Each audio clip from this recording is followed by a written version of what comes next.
So the biggest part of this project was the create stage, the fourth stage, and that's where we asked them to take everything that they learned and put it into a digital story. And the story told the first year on Mars. The city that we created, well, it was a city, it was like a city with only 100 people to maintain it. We had cops, nurses, doctors. And we was having a rover cycle race, and the rover cycle crashed into the dome and cracked the dome. And then that made a problem for us, and we all came together to try to solve that problem. It's about people going to Mars and how they was acting selfish with their food, and just the journey up there, and then somebody telling them a story that makes them change their mind. The city was built inside a dome where under it they had holes with plate glass windows, and plus we made our own atmosphere because it's really deep in the ground, so we can make our own atmosphere.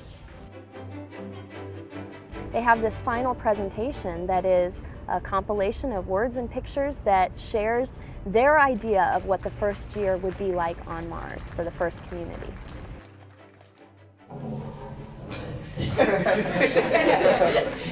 Where would you build your community and why?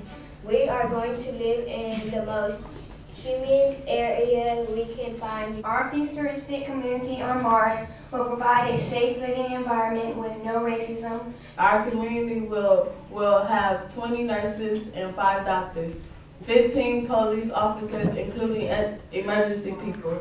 Our community name is Silver Rockets. My name is Josh. On our futuristic community on Mars will be crime-free, less racism, no negativity, more education. 4 teams of kids who have now presented in front of 2 audiences, who have now built up knowledge about Mars, who have now been able to use PowerPoint to a capacity that lots of people who work here at JPL wouldn't be able to use it. Yeah, I learned how to make PowerPoints better, because you never know, in school you need PowerPoints for like homework and stuff.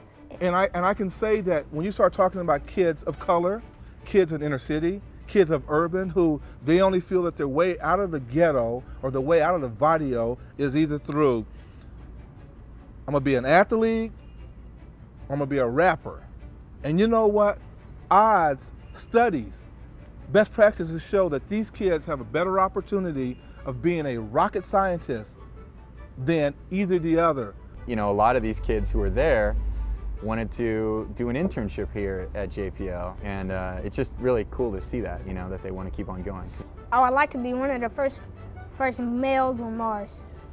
I want to work at the position where you get to take pictures of Mars on the little orbiting spacecraft around Mars. The Odyssey, yeah, the Odyssey, that's what it's called, the Odyssey. Once you see it in action, how bright these kids are, how hungry they are for success, that I think that's affected me, because it's made me want to participate more often with more kids. But really, all team leaders need help from their teams, because the team leader is nothing without their teammates or anybody helping them out. So I want to give a shout out and thanks to everybody else in my team. No, I'm sad actually, because it was a fun experience for me. And I love you people.